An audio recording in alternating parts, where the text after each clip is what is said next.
Website যে সংক্রান্ত ব্যাপার, ওই যে বিজেপি তো ওই বিএসএফ তো এসে যে ইন্ডিয়ার মাঠে গম কাটলেই এখন যে আমরা তো গম বিক্রি করে দেবো মশলারা ঘোষণা খাওয়া, কিন্তু যখনই ঘোষণা আনতে যাবে তখনই যে পয়েন্ট থেকে দিবে দেওয়া। আপনারা হয়তোবা অনেকেই কৃষি প্রধান বাংলাদেশের কৃষকের জীবনের গল্প শুনেছেন। তারা অনেক নানা ধরনের ফসল উৎপাদন করেন এবং সেই ফসলগুলো ঘরে তোলেন। তবে সীমান্তবর্তী এলাকায় কোনো কৃষকের জীবনের গল্প কি কখনো শুনেছেন? হ্যাঁ বন্ধুরা, আজকে আপনাদের শোনাবো ভারত বাংলাদেশ সীমান্তবর্তী এলাকায় বাংলাদেশি এক কৃষকের জীবনের গল্প। তারা কিভাবে ফলান সেই ফসল। আসসালামু আলাইকুম বন্ধুরা, স্বাগত জানাচ্ছি রাজশাহীর বাঘা উপজেলার চক্রাজাপুর সেই পদ্মা নদীর পার থেকে। আমি মোহাম্মদ আসিফ। বন্ধুরা, এর আগে কিন্তু যে পদ্মা নদীর এই পার মানিকের চরের কয়েকটি পর্ব দিয়েছিলাম। আমরা এবার যাব মানিকের চর হয়ে চিলমারি, বাংলা বাজার সহ কয়েকটি চর আছে এই পার। সব কয়টা চর আজকে আমরা পরিদর্শন করব এবং আপনাদের দেখানোর চেষ্টা করব সেই চরের মানুষের জীবনযাত্রার মান এবং যতটুকু পারে সম্ভব আপনাদের মাঝে তুলে ধরবো। তো আমরা অলরেডি নদীর পাড়ে চলে আসছি। শীতের খুবই সকাল, মানে চারোদিকে ঘন কুয়াশা। এখন বাজতেছে 6টা 30। আমরা আরও প্রায় আধা ঘন্টা আগে এসেছি। আর মোটামুটি 20-25 মিনিট পরে নৌকা ছেড়ে দিবে, মানে নদীর ঘাটে আগে আসা প্রয়োজন। অনেক সময় নৌকা মানে মানুষ হয়ে গেলে আগেই চলে যায়। আমরা প্রথম যে নৌকাটা ভোরবেলায়, এই নৌকাটায় পার হয়ে যাব এবং সারাদিন ওই পার ঘোরাঘুরি করব। তো চলুন শুরু করা যাক আজকের ভিডিও। প্রতিদিন ভোরেই এই চক্রাজাপুর ঘাট থেকে ভোরবেলা 6:30টায় নৌকা ছেড়ে যায় নদীর ওই পারের উদ্দেশ্যে। এবং নৌকায় যে সকল যাত্রীদের দেখতে পাচ্ছেন তারা বেশিরভাগই যাচ্ছে নদীর ওই পার তাদের নিজের জমিতে কাজের জন্য, এবং আরও কয়েকজন আছেন নদীর ওই পারে যাচ্ছে তাদের আত্মীয়র বাড়িতে বেড়াতে। সাথে আমরাও আছি ওই পারে যাওয়ার উদ্দেশ্যে। শীতের ভোরবেলা, তাই তো অনেক কুয়াশা। যদিও ফেব্রুয়ারি মাস চলে এসেছে, তবুও অনেক কুয়াশা। ভোরবেলায় অনেকটাই কুয়াশা থাকে, যার কারণে নৌকায় থাকতে হয় দক্ষ মাঝি, যে সুন্দরভাবে নৌকা পরিচালনা করে। কুয়াশা না থাকলে মাত্র আধা ঘন্টায় চলে আসা যায়, সেখানে 1.5 ঘন্টা সময় লাগলো আমাদের নদী পার হতে।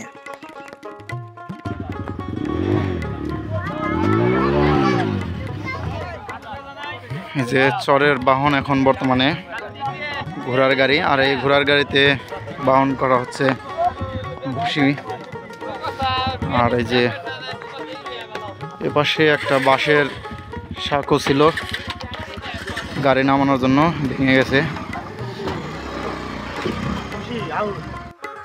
নৌকা ঘাটে ফেরায় সকলেরই তাড়াহুড়া, কারণ নৌকা অলরেডি দেরি করে ঘাটে এসেছে। এখন সময় বাজছে 9টা। সবাই আবার দুপুর 1টার মাঝেই কাজ শেষ করে আবার ঘাটে ফিরবেন, তাই তো সবার মধ্যে আলাদা এক তাড়াহুড়ার কাজ করছে। সার কিসের জমিতে দিবেন এগুলা? ভুট্টার জমিতে। এই যে ঘোড়ার গাড়ি, ঘোড়ার গাড়িতে নিয়ে যাওয়া হচ্ছে গরুর খাওয়ার ভুসি। আমরা নৌকা থেকে নেমেই রওনা দিলাম মানিকের চরের উদ্দেশ্যে, এবং মানিকের চরের শেষ প্রান্তে আসতেই ততক্ষণে কুয়াশা একেবারেই শেষ। মানিকের চরের গ্রামের সৌন্দর্য দেখতে দেখতে আমরা রওনা দিলাম আইনাপুর গ্রামের দিকে, এবং আইনাপুর থেকেই আমরা চলে যাব আতারপাড়া। মানিকের চর খেজুরের গুড় কোন জায়গা থেকে আনছেন এগুলা? বাঘা। বাঘা, এই পাশে বাঘা। কেজি কত করে এগুলা? 170। গরু ঠান্ডা লাগতেছে, শীতের দিন তো ঠান্ডা লাগবে।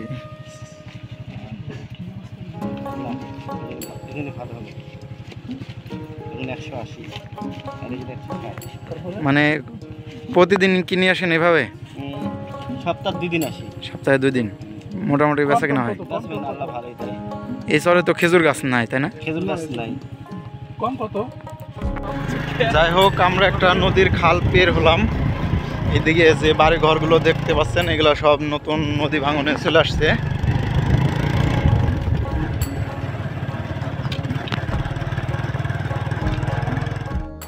আইনাপুর গ্রাম পাড়ি দেওয়ার পরেই দেখা মিলল বিশাল এক বালুর চর। বালুর চরের ওই পারেই রয়েছে আতারপাড়া। এই বালুর চরেই আগে ছিল আতারপাড়া সহ আরও অনেক গ্রাম। সেই গ্রামগুলো নদীর ভাঙনে আতারপাড়া এখন ভাঙতে ভাঙতে একদম ভারতের সীমানায়। দেখতে পাচ্ছেন চারোদিকে মরুভূমির মতো বালু, কি একটা অবস্থা, মানে দুইজনকে নামতে হলো আর আমার বন্ধু এখন গাড়ি নিয়ে আগিয়ে যাচ্ছে। আর এই বালুর মাছ দিয়ে মোটরসাইকেল নিয়ে যাওয়া অতটাও সহজ না, মোটামুটি অনেকটাই শক্তপোক্তভাবে গাড়ির হ্যান্ডেলটি ধরতে হয় এবং পা নামিয়ে চলতে হয়।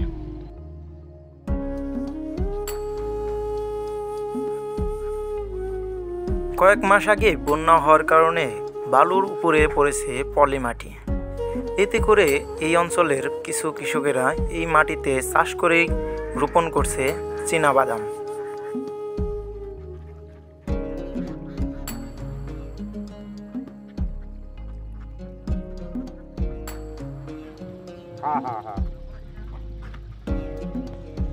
জমি কার এটা আপনার? কতখানি এখানে? 18 বিঘা। 2.5 বিঘা। ইয়া 1 বিঘায় কতখানি বাদাম লাগে এখানে? 15 কেজি 16 কেজি। আচ্ছা, বাদামের দাম কেমন এবছর? বিছন বীজ 7,500। 7,500। গত বছর তো লাভ হয় নাই মানুষের, তাই না? না, লাভ এরকম হয় না। এবছর কি হতে পারে এরকম আশা আছে? এরকম তো আশা একটা আছে, আশার জন্য তো লাগানো।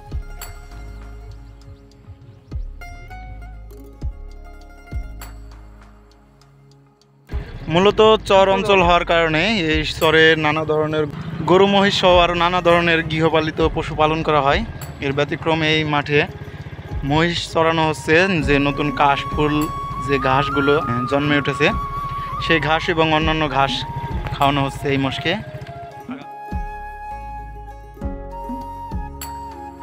অবশেষে আমরা চলে আসলাম আতারপাড়া গ্রামে এবং গ্রামে ঢুকতে আমাদের চোখে মিলল রাস্তা দিয়ে হেঁটে যাচ্ছে এক ঝাঁক মহিষ।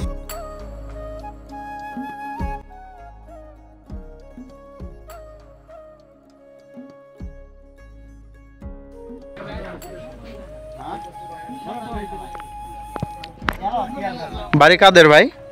বাড়ি কাদের এটা? কি নদীতে ভাঙছিল? কবে আসছিলেন? বর্ষার সময়।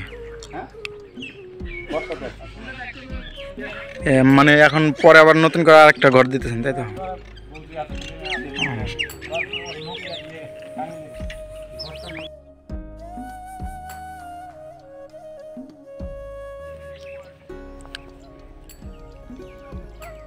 এখানে কি এলো মালামাল কোন জায়গা থেকে আনা হয়, যে ঘরের টিন বা অন্যান্য জিনিস? বাংলা বাজার থেকে। এই যে এই ঘরগুলো নদী ভাঙনে ভেঙে নিয়ে আসা হয়েছে, পরে আবার নতুন করে ঘর দেওয়া হচ্ছে এদিকে। এগুলার এপাশে যতগুলা বাড়ি ঘর আছে এগুলো সবই নদী ভাঙনে এবছর সরে আসছে, মানে ওই পাশে ছিল। হ্যাঁ বন্ধুরা, আমি এই মুহূর্তে আছি এই পাশে ভারত এবং এই পাশে বাংলাদেশ, যে গ্রামটা দেখতে পাচ্ছেন। তো এইখানে যে জমিগুলো আছে ভারতীয়দের জমি আছে, এই জমিগুলো বাংলাদেশিরা লিজ নেয়, মানে কিছু টাকার মাধ্যমে, বা যে ফসল হবে সেই ফসলের কিছু পার্সেন্ট ওদের দিবে, কিছু পার্সেন্ট বাঙালিরা নেবে। প্রতি বছরই কিন্তু ঠিক এভাবে চলে আসছে, কিন্তু এই বছর হঠাৎ করে বিএসএফ নাকি ওনাদের জানিয়েছেন ফসল দিবেন না, বা এরকম একটা ইঙ্গিত দিয়েছেন। তো সেই ক্ষেত্রে বাংলাদেশের কৃষকরা খুবই একটা চিন্তার মধ্যে আছে যে কষ্টে ফলানো সেই ফসল কি আসলে তারা পাবে। এই যে এবার তো শেরবাংলা পিছনে আমাদের জায়গা চারবার এই যে গমটা ইন্ডিয়া, এই গমটা ইন্ডিয়া, এই যে এই পাশের গম এগুলা ওগুলো ইন্ডিয়া। আচ্ছা, মানে এর প্রথমে কোন জায়গা বাড়ি ছিল আপনাদের? আমাদের প্রথমবারই এখানে ছিল পাকিস্তানে। পাকিস্তান আমলে? তারপরে আমলে এখানে ছিল, পাকিস্তান আমল এখান থেকে থাকার পরে ওই যে 76 সালে এখান থেকে ভেঙে গেলাম। 76 সাল? 76 সালে। কোন জায়গায় গেছিলেন তখন? ওই চমদিয়া, বাঘা উপজেলা চমদিয়ার মধ্যে গেলাম। সমুদ্রের মধ্যে থাকলাম আমরা 31 বছর। 31 বছর থাকার পরে আবার ওখান থেকে তারা দিতে আস্তে আস্তে তাড়তে তাড়তে এ পর্যন্ত না ঠেকাইছে। আচ্ছা, মানে ওইখান থেকে নদী ভাঙনে খালি এদিকেই আসছে? নদী ভাঙনে অগ্রসর হয়েছে এদিকে। নদী ভাঙতে ভাঙতে যত ভাঙে আসছে তত পিছাইছি, ভাঙে আসতে পিছাইছি। মানে এখন একেবারে জায়গা নাই, এখন ভারতে জিরো পয়েন্ট ইয়া করছেন। এদিকে তো বাড়ি করতে দিবে না, তাই না? রাস্তার এপার এদিকে আর বাড়ি করতে দিবে না, এই যে মানে যে রাস্তাটা, এই রাস্তার এপার বাড়ি করতে দিবে না, তাই না? ওই রাস্তার এপার বাড়ি করতে দিবে না, ওই যে একটা বাড়ি ভাঙছিল করবে, বাড়িটা তুলতে দেন, ডিসপোর্ট দিয়েছে বিজেপি ডিসপোর্ট, বাড়িটা করতে দিবে না। এদিকে এই যে পুরাতন বাড়ি ভাঙছিল, পুরাতন বাড়ি আপনাদের ভাঙলেন। হ্যাঁ, এদিকে গরু টরু পোষা কোনো সমস্যা হয় নাকি? আমাদের গরু বাছুর পোষায় আমাদের কোনো সমস্যা নাই। তো ওই যে ইন্ডিয়া থেকে যে সমস্ত গরু বাছুর আসে, পুলিশ বিজেপি ধাওয়া করে ধরে ফেলে, চালান দেয়। আচ্ছা। আর এই জমি চাষ করে কারা? যে যে ভারতের যে গম টম এগুলা এগুলো আমরাই চাষ করছি সব। মানে এইবার প্রতি বছর তো খাই ফসল, হ্যাঁ, এবার যে ফসল ভাগ্যে কি আছে বলা যায় না। মানে অন্যান্য বছর কি ওই জমির মালিকদের কিছু দিতে হয়, তাই না? হ্যাঁ, এই বছরও দিছি। এবছরও দিচ্ছেন, কিন্তু ফসল পাওয়ার নিশ্চয়তা নাই এবার। নিশ্চয়তা নাই। বিজেপির এবারকার যে সংক্রান্ত ব্যাপার, ওই যে বিজেপি তো ওই বিএসএফ তো আইসা যে ইন্ডিয়ার মাঠে গম কাটলেই এখন দিয়ে আমরা তো গম বিক্রি করে দেবো, মশলারা ঘোষণা খাওয়াবে, কিন্তু যখনই ঘোষণা আনতে যাবে তখনই যে পয়েন্ট থেকে দিবে ধাওয়া। হ্যাঁ, দেখলাম ওই যে মাটি দিয়ে দিছে। এই যে সব মানে অন্যান্য বছর হলো মানে ওদের পাওনা দিলে পারো ফসল আনতে দিত, এবছর কি হবে বলা যাচ্ছে না, তাই তো? না, আচ্ছা, বলা যাচ্ছে। এই যে সমস্ত গম চাচার বাড়ি কতবার ভাঙা হয়েছে আপনার? কাকা আপনার বাড়ি কতবার ভাঙা হয়েছে? আমাদের বাড়ি কাকা আমরা ছিলাম উদয়নগরে, উদয়নগর থেকে আসলাম এরপরে ছিল খালি থাক, তারপরে গেলাম উদয়নগর, উদয়নগর আবার আসলাম দিঘিচর। তাই? ছেলে মেয়ে কয়টা আপনার? বাবা আমার ছেলে মেয়ে, দুটো মেয়ে, দুটো ছেলে। ছেলে কি করে দুজন? ছেলে একটা মোটর সাইকেলটা বারামোড়া মারার, একটা গাজীপুরে গার্মেন্টস চাকরি করে। আচ্ছা, এখানে এই পড়াশোনার কেমন মানে সিস্টেম? স্কুলে লেখাপড়া নাই। বাবা এখানে স্কুলে লেখাপড়া সেরকম একটা, আমার এখানে স্কুলে নেই, স্কুল আপনার ওই খালি থাকে আছে, ওই বাংলা বাজার। হ্যাঁ, হাই স্কুল। হ্যাঁ, আচ্ছা, কলেজ কলেজ নাই? না শিক্ষকরা লেখাপড়া করে এই পুরো সরে কলেজ নাই, তাই না? না, ব্যাংক করে খেলাধুলা করে। হাই স্কুল আছে ওই আপনার বাংলা বাজারে, কলেজ নেই। আমরা বাবা এই পর্যন্ত থাকতে পারবো, আগামীতে আমাদের এখান থেকে উঠতে হবে, জাঙ্গা আবার চলে আসে। হ্যাঁ, এই যে এই গ্রামের পিছনে নদী দেখলাম। হ্যাঁ, এবারই থাকতে পারবো, আগামীতে খেতে আবার লগ্ন হবে।